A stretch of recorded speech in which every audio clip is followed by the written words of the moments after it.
It was Hollywood, the land of dreams and money, of movie stars and oil barons, and wild and giddy excess. This was a world Henry Ford detested. The feeling was mutual. Most Hollywood stars wouldn't be caught dead in a Model T. The combination of great imagination and new excitement bred a group of people, wealthy people, who were recently wealthy in fact, who really wanted style. They wanted something special. And an ordinary car in the 20s was kind of boxy. At that time, it was fun to display your wealth. Women wore their jewelry, they enjoyed their costumes, and men dressed up just as well, and they loved their fast cars. The whole thing had tremendous drama, and everybody loved it. Starting in 1911, rich Californians who hankered for cars that were outrageous and colorful turned to a small coach builder on South Main Street, the Earl Automobile Works. Harley Earl and his father had a prosperous business, building custom cars and movie props like the chariots used in Ben-Hur. Family friends included actor Al Jolson and film director Cecil B. DeMille. Harley Earl's early experience was influenced by the dramas of the movie business. He himself became an absolute fashion plate. He had an excellent tailor. He was a tall man, towering, 6'5.5", a walking wardrobe. He had style. Wonderful white linen suit, a purple shirt and an orange tie, and green suede shoes. Now this knocked him dead. He always had a tremendous tan. By his late 20s, Harley Earl had made a name for himself with his sensational designs. Harley Earl, from the very beginning, had an unbelievably simple philosophy, because cars were so awkward and so high and so out of balance, and center of gravity was so bad. Harley Earl spent his life making cars lower, wider, and longer. Harley Earl put the flair in cars. People in show business were really fascinated by touches of style, emphatic style.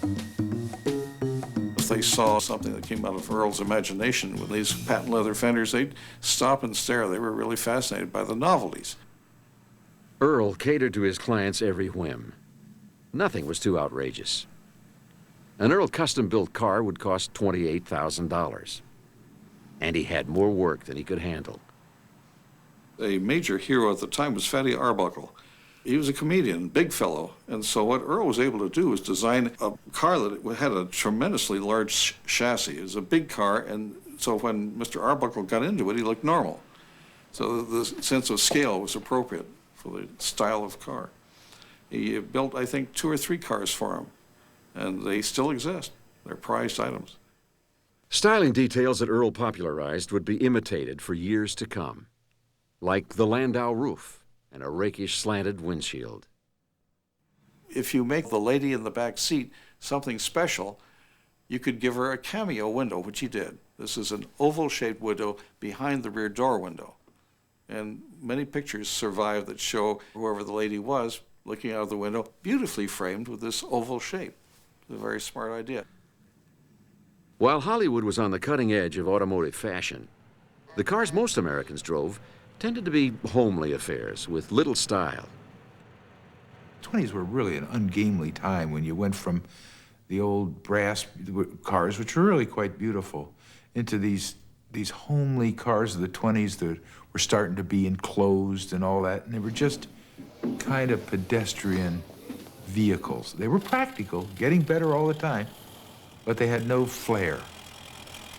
Years before, Henry Ford had touched off a revolution with a car that every man could afford. Now, the new president of General Motors would touch off the next. Alfred Sloan, a marketing genius, set out to mass-produce automobiles as beautiful as the custom cars of Hollywood. He knew the public's appetite. He recognized that fundamental feature that they like something new. We all do.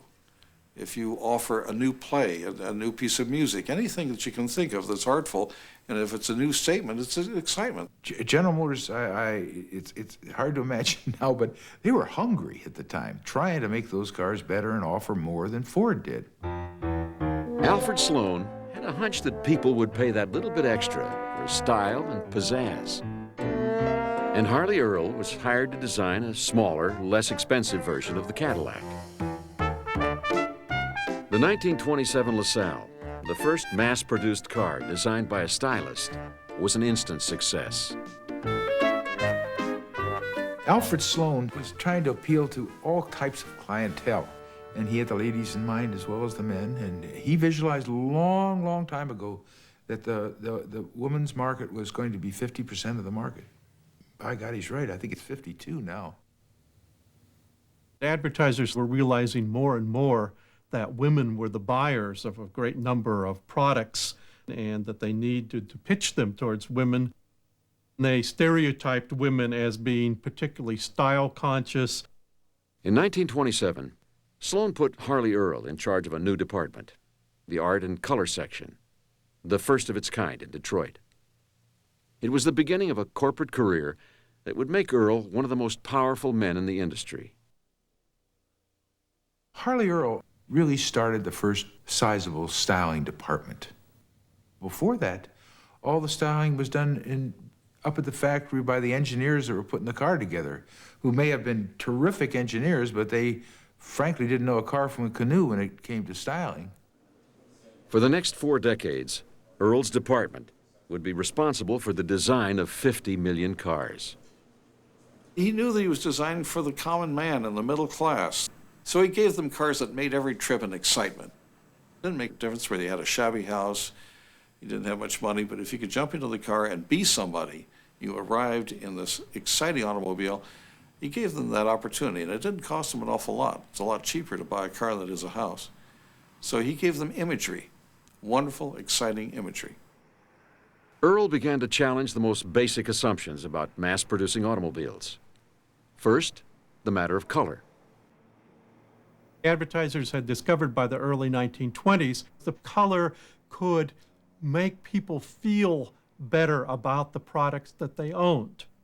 There was a great move towards emphasizing the bringing of color to the kitchen. The same thing for bathrooms. Bathrooms modeled on the great luxurious scenes in movies. If there were going to be colors within your house, why not colors that would individualize your automobile also? General Motors began to offer cars in rich, vibrant colors. One year, they came out with a beautiful catalog that was just called Nature's Studies, and it was just beautiful colors in automobiles. Spurred by his top management, Henry Ford gave the Model T a minor facelift. Larger fenders, nickel-plated radiators, even a little color. And so we had the spectacle of the Model T, like a prim spinster wearing a nice new hat, going off to the market, and none too successfully, but still looking more colorful than it had in the past. But the guts of the car was practically the same. Henry Ford simply could not sniff the winds of change. In spite of pressure from his son Edsel and from Ford dealers across the country, the old man stubbornly held on to the idea that price alone would sell cars. General Motors positioned Chevrolet slightly above Ford with the idea of suggesting to people who had already had the opportunity to own a Model T that they could now move up a notch, that a Chevrolet was a slightly different class position. And while the Chevrolet and the other cars may cost a couple $100 more than the Model T, many people thought that they were worth it. The pecking order for buying these cars was important. When you had a Chevrolet, if you got a Pontiac, it better look more expensive and this and have this feature and that feature. And or if you really wanted an Oldsmobile, you had to go up from the cost of that nice Pontiac, and that Oldsmobile better offer some new things. It didn't matter so much who you were or where you came from. You could now improve your position by trading up. General Motors offered a car for every rung on the social ladder, and a brand new model every year. So you own a car for maybe a couple of years, and it's not worn out by any means, but somehow that new Buick really looks good to you if it's well designed. So you trade it in. A car might be built forever, and some of those old cars are still running, but the idea of marketing them on the strength of newness and excitement and style, nothing wrong with that. For the first time, Americans were going into debt for something other than a house. 75% of the cars sold in the mid-1920s were bought on the installment plan. Ford was being trounced by glamour, comfort, and easy credit. Henry Ford finally saw the handwriting on the wall. Model T sales were flagging in 1926 and into 1927, and not even he could ignore that fact as much as he was dedicated to the idea that the Model T was just what the American public wanted. On the afternoon of May 26, 1927, the 15 millionth Model T rolled off the assembly line. Ford announced it would be the last. When the news went out, there were many Model T owners who were dismayed that the last Model T had been produced. A man in Montclair, New Jersey, promptly bought 8 Model Ts so that he would presumably have one for the remainder of his life. A woman in Toledo, Ohio, bought 6 for the same reason. A stunned America waited to see what Henry Ford would do next.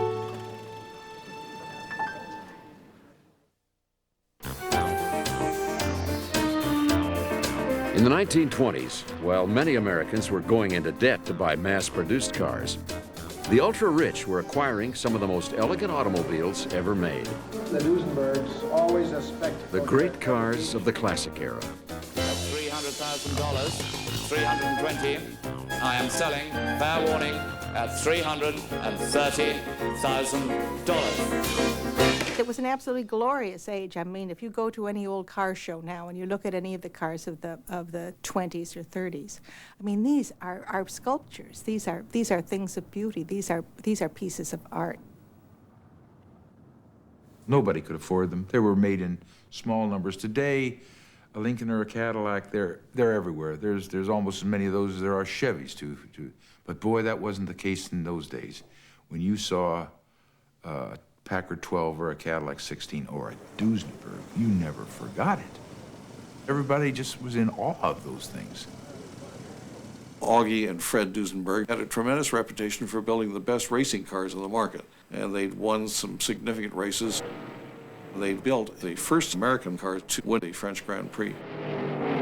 The Duesenberg brothers built 3 cars that won the Indy 500, and then went on to produce a passenger car, the Duesenberg Model A. The first Duesenbergs weren't very pretty, but they were powerful. Straight 8 engine, single overhead camshaft, a very modern design. This is a car that'll run down the road at 65 miles an hour, which doesn't sound a whole lot today, but if you consider that's a 1927 automobile, this was a very, very fast car.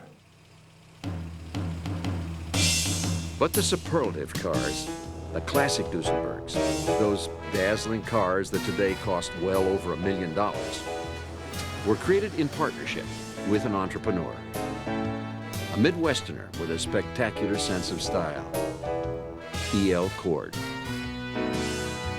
It was the marriage of Duesenberg chassis and engines with individually styled and handmade bodies that produced some of the most powerful and beautiful automobiles in the world. The Duesenberg Model J. It was a glamorous car that appealed a lot to movie stars and to people of ambition. With a price tag starting at $17,000, the Model J was built to outclass, outrun, and outlast any car on the road. Duesenbergs were bought mainly by the very flamboyant as the car was itself. There were very few dowagers who owned Duesenbergs. Gary Cooper owned a Model J.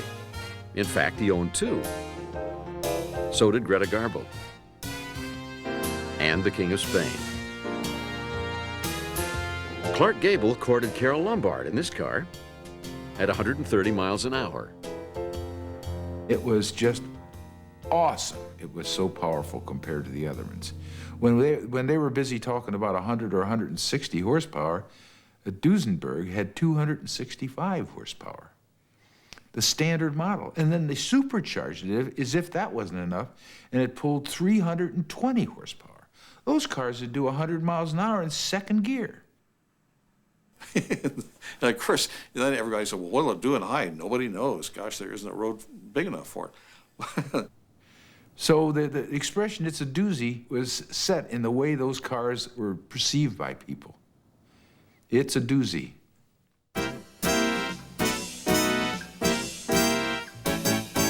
It was the Jazz Age. Mores were changing, women bobbed their hair, you saw the rise of the flapper, men looking like lounge lizards, everybody smoking cigarettes. And with this change in values, the automobile provided just the right vehicle. We were becoming a true consumer society. People bought not only out of necessity, but for the sheer pleasure of buying.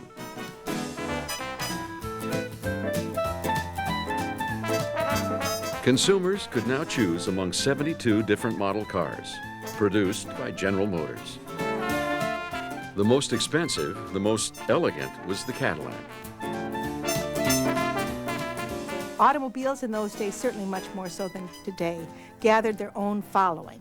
I mean, if you were a Packard man, you were a Packard man until the day you died, and beyond, most likely. The Packard brothers sold cars for the discriminating. Their ads spoke of conquest and leadership. Packard did a series about how many senators owned Packards, how many governors, and how many ambassadors who took their Packards over with them to wherever they went.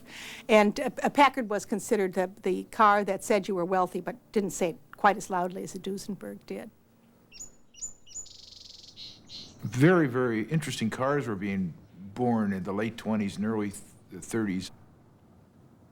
But most people didn't even see one. If you're lucky enough to live in New York or Chicago or Hollywood, you saw them, but most people never even saw them. They saw pictures of them. Out in Detroit in 1927, Henry Ford, who had said he didn't give a damn about style, was forced to admit that the rest of the country did. In July, he told a reporter, 64 years today, and the biggest job of my life lies ahead. For months, all Ford plants in the U.S. had been shut, while Ford worked in secret to come up with a new car.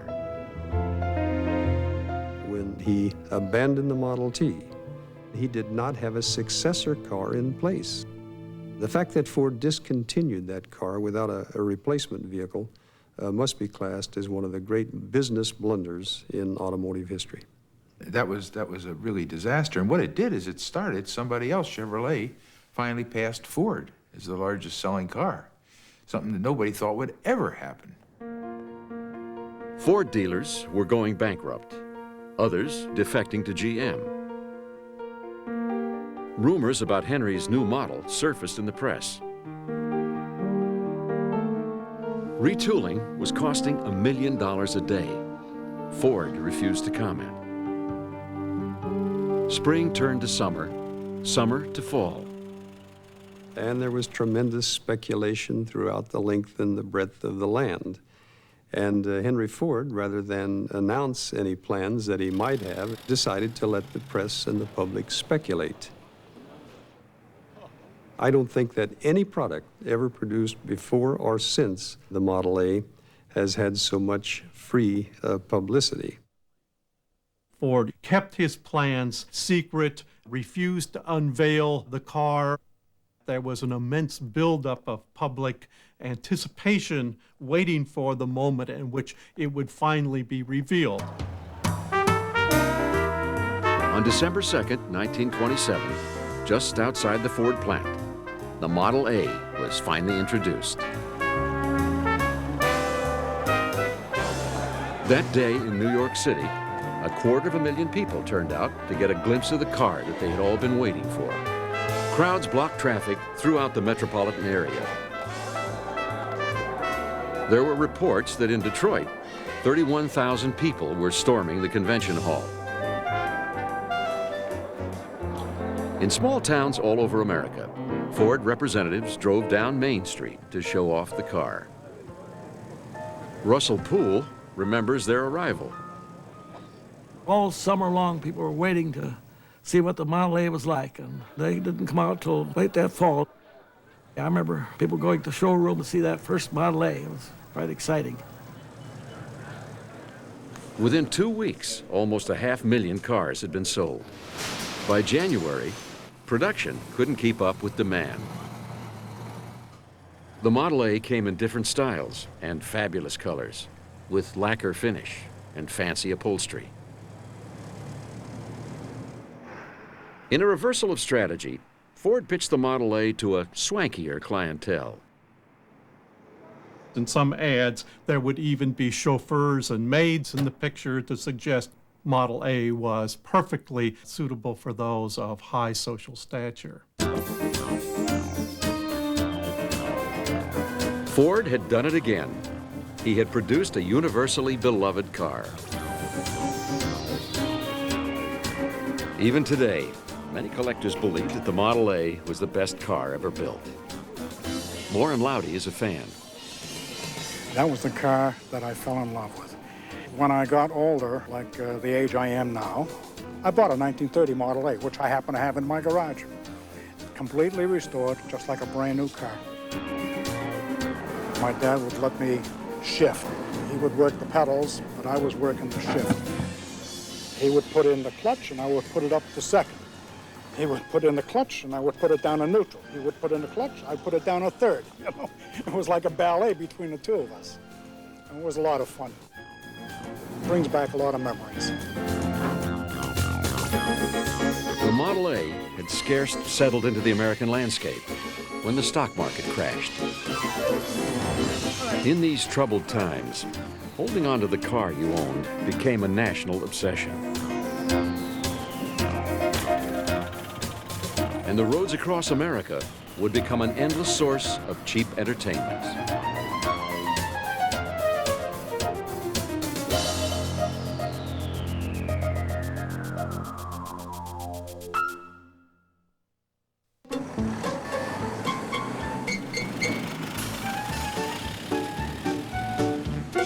By the 1930s, the American road, once an empty landscape, had been transformed into a giant theme park.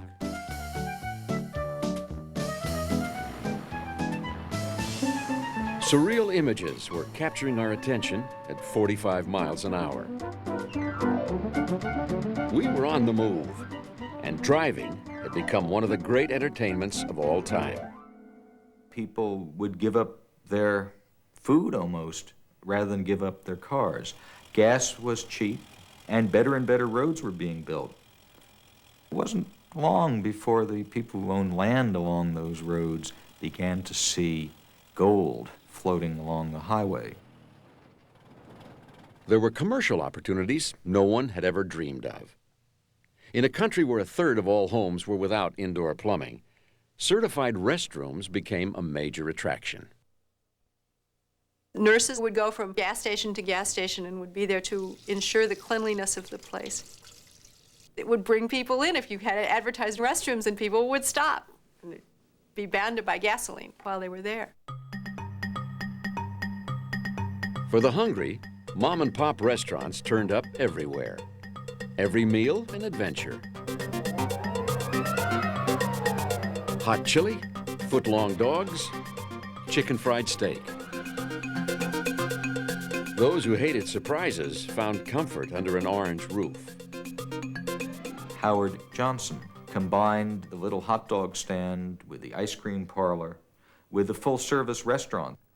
If you saw that familiar sign, you know that if you found one in Boston or you found one on Long Island, you'd get the same good food. It was predictable. Some were so attached to their cars they never wanted to get out of them. Merchants put two and two together and began to see that not only could you drive in the car, but you could eat in the car. It wasn't very long before that famous person called a car hop would come when you tooted your horn, take your order, and bring out the food and serve it right in the car. There were other places like that all up and down the highway system, providing food for people who were in a hurry. And a little later, a couple of brothers by the name of McDonald opened their own place out in San Bernardino, California. The rest, as they say, is history.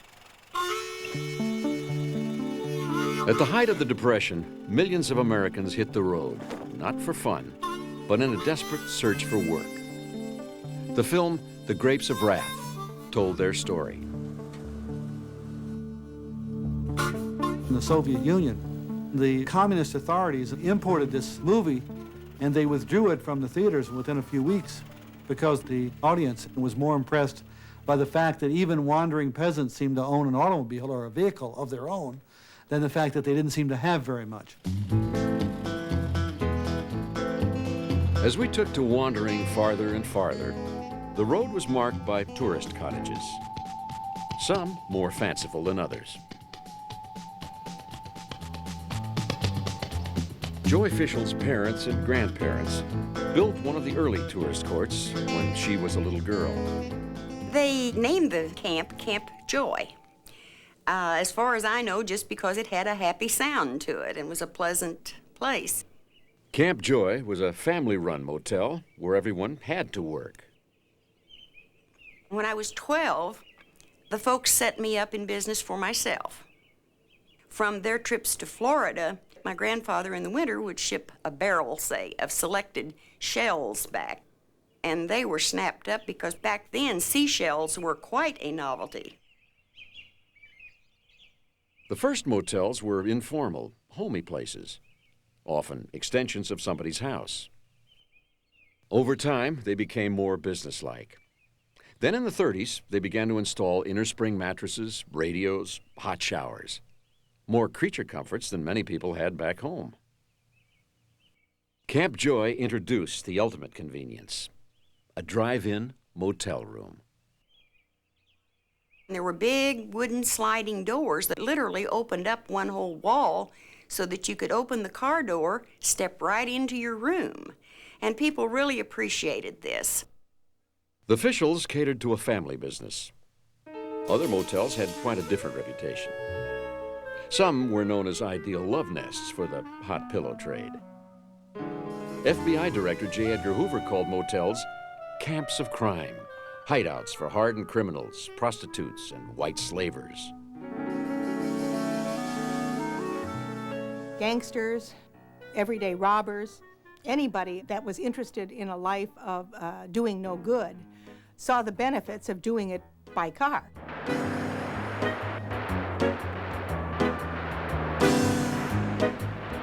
In the 1930s, high on the 10 most wanted list were bank robbers Pretty Boy Floyd and the team of Bonnie Parker and Clyde Barrow. One night in Lebanon, Missouri, they were all holed up at Camp Joy.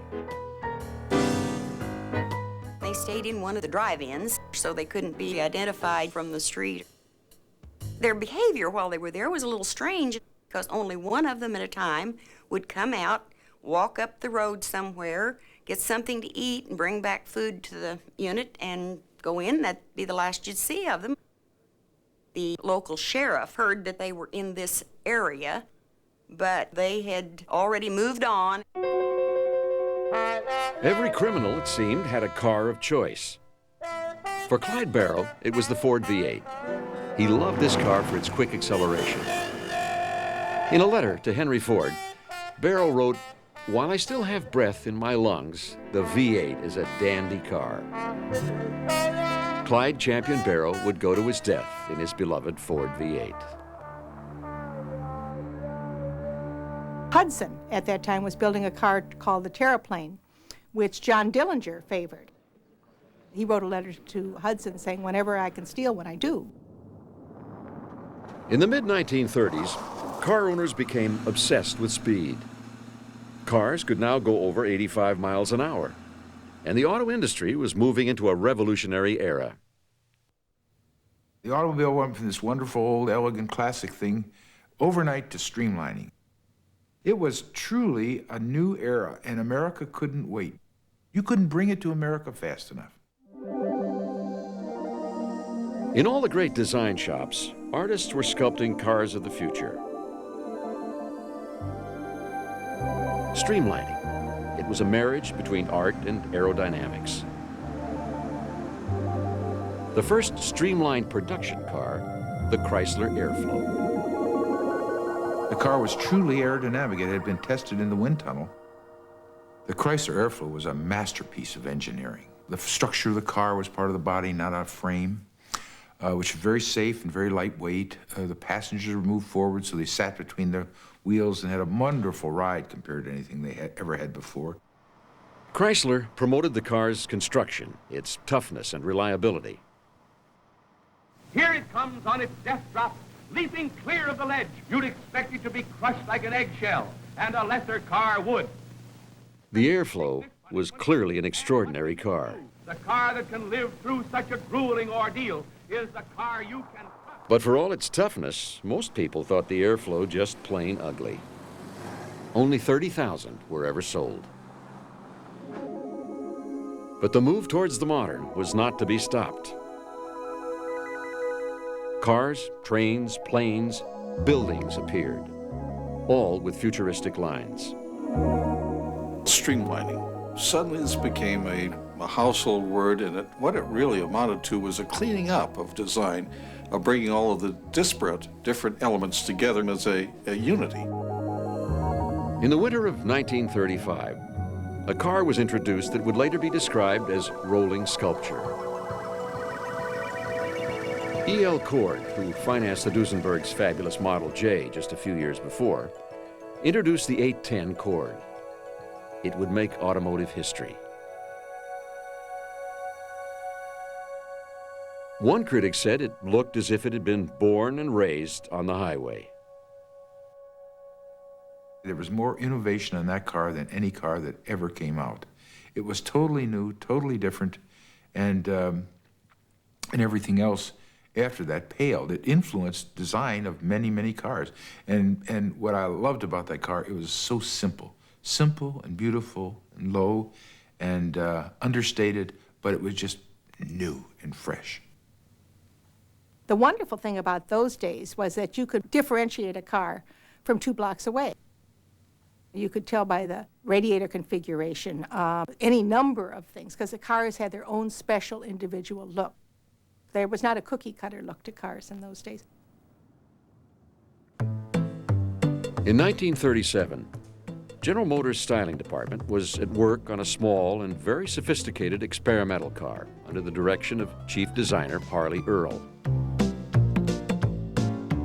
10 years before, Earl's first car for GM was the revolutionary 1927 LaSalle. Now, once again, Earl was ahead of his time. It was a low, incredibly low speedster, a full foot lower than most cars were at the time. Everybody kept calling it around work the Y job. Y at that time was like X is for experimental airplanes now. Y meant experimental. The Y job wasn't for sale. It was Earl's vision of the future. It had electric windows and a power-operated convertible roof and retracting headlights. Earl had done away with the old running board. The car had become a symbol of the future. In that moment, between the Depression and the war, Americans in love with the bright promise of technology flooded to the 1939 New York World's Fair. A city of the future just sprung up in the swamps of New York City. And people came from, all over the country and all over the world from the weary years of the Depression to take a look at what things could be. 50 million visitors gawked at the world of tomorrow. Electro, the Westinghouse Moto Man. Quiet, I'm talking. Toots? One of the most exciting of the exhibits was General Motors' Cities of the Future. To help us get a glimpse into the future of this unfinished world of ours. Cars were everywhere and superhighways, and the car was really important. It was the center of the city, and in many ways that image was a portender of what we began to see after World War II. A lot of it came true at a scale that no one would ever have realized then. This was the fantasy world of 1939, the imaginary world, that 2 years later would have to be postponed, as America went to war.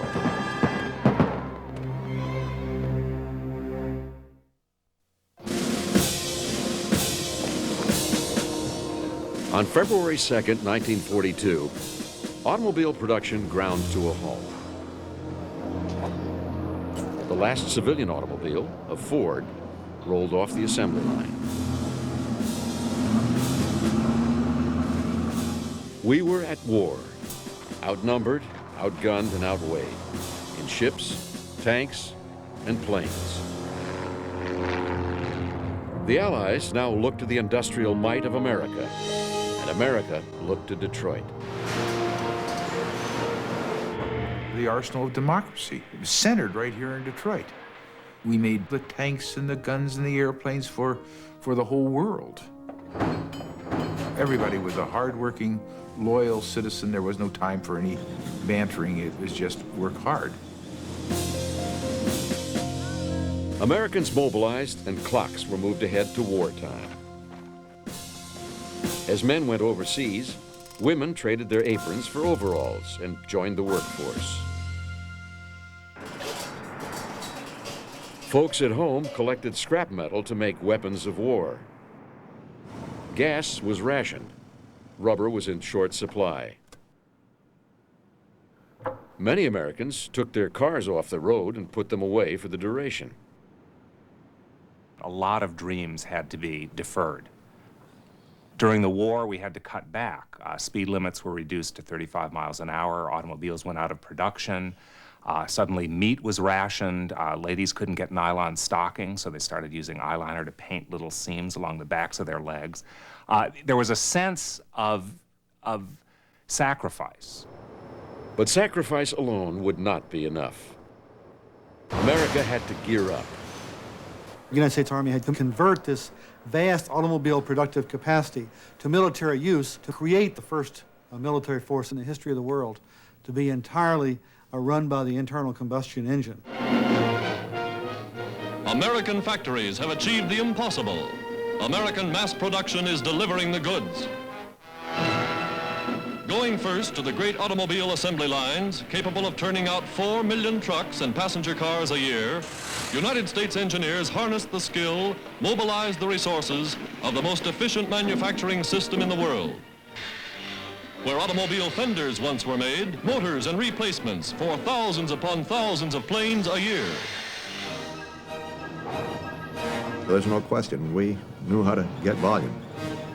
We built tanks, Chrysler, the tank builder. Nobody ever asked the fuel economy of a tank. They just said, build it.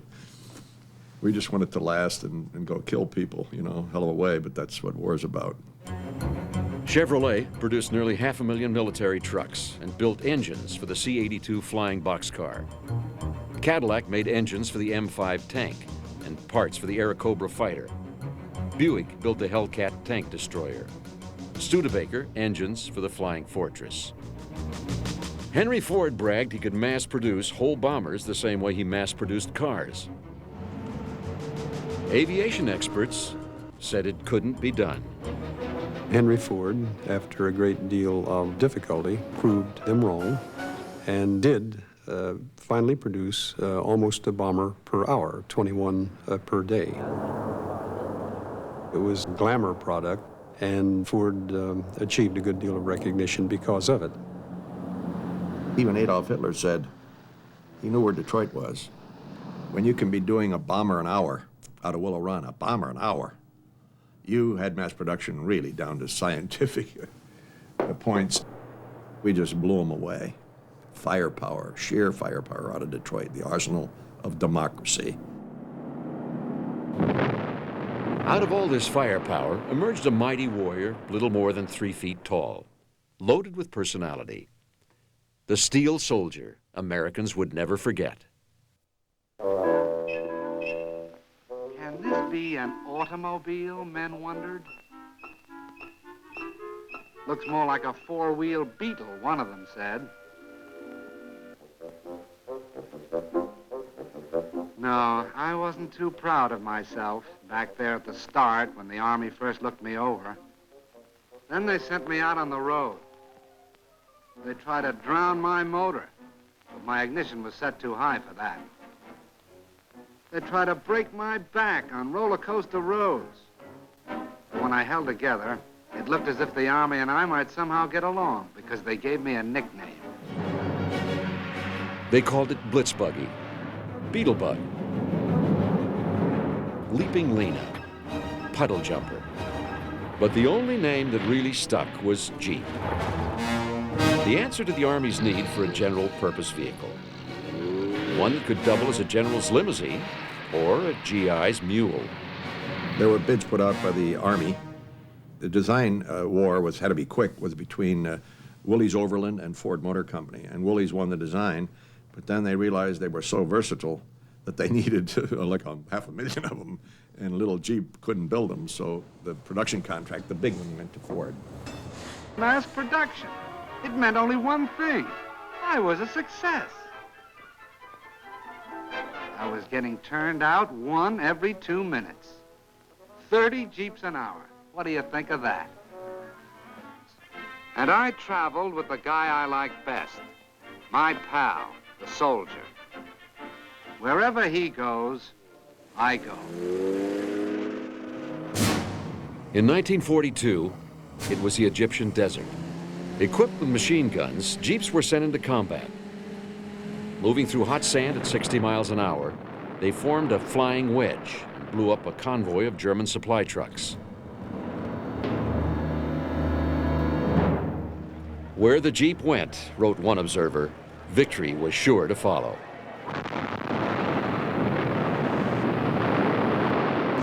By D-Day 1944, the Jeep was everywhere. Walter Munger remembers the assault on the beaches of Normandy. I landed on the beach in a Jeep, and this was D+3. And from that moment on, we used to put the Jeep in four-wheel drive and leave it there because we were never on the main roads. We were always off in dirt roads or fields. It was really a lifesaver, especially in the infantry, because you needed a vehicle that was dependable enough to go anywhere, and I mean anywhere. Off the road, on the road, gullies, through water. You could get stuck with the Jeep. It'd be very hard to do. But all you had to do was take 5 or 6 men, they'd have little handles on it, they lift it up physically and just put it back on the road. They laid smoke for advancing tanks, scouted the enemy, evacuated the wounded, and brought essential supplies to the battlefield. And it was a terrific vehicle for being near the front lines, because I swear you could talk to it and it would hush up. You couldn't hear the motor, you couldn't hear a squeak. You just couldn't beat them. It was sort of de rigueur to have a Jeep if you were any kind of an officer. Every time you saw a war picture, there was Patton with his guns in his holsters. He was always in a Jeep. General George S. Patton even customized his Jeep with a red leather seat and a pair of air horns on the hood. Everyone from presidents to movie stars wanted to catch a ride in this rough and ready little car. And when it wasn't chauffeuring celebrities, it plowed snow, brought good cheer, and provided comfort for the body and soul. It could even pull a 52-ton supply train at 22 miles an hour. The Jeep was the best buddy a GI ever had. Cartoons in the Army newspaper, Stars and Stripes, captured this love affair. The artist was Bill Malden. Walter Munger was one of his fans. He was a GI's favorite. And of course, he used to knock the officers, but even they got a kick out of him because what he put in a picture was worth 1,000 words. I don't know if you remember Joe and Willie. They were his two characters, two infantrymen. And the conversations that used to go on between them, it was terrific. He just really had a hands-on view of the whole thing. The first Jeep I'd ever seen was driven by the master sergeant, a battalion sergeant major. And he was very unhappy with it because it wasn't a horse. And I was fascinated by the four-wheel drive and everything about it. And I asked him at one point if a front axle broke or a wheel broke. Do you shoot it? And he thought that was very funny. I drew a cartoon of it, and ever since then I've been eating out on that cartoon. It's the American Rolls Royce. It doesn't ride like one. It certainly doesn't sound like one. But it runs forever, too.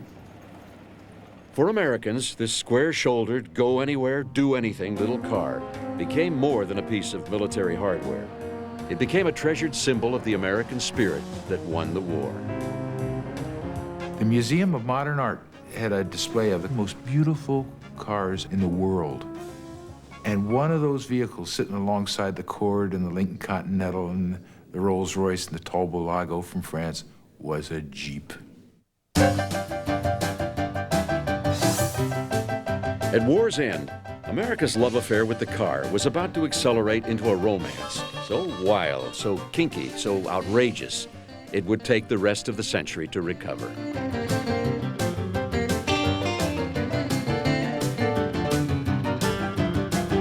The Fin, the fabulous 50s, and Rebels Without a Cause were just around the corner.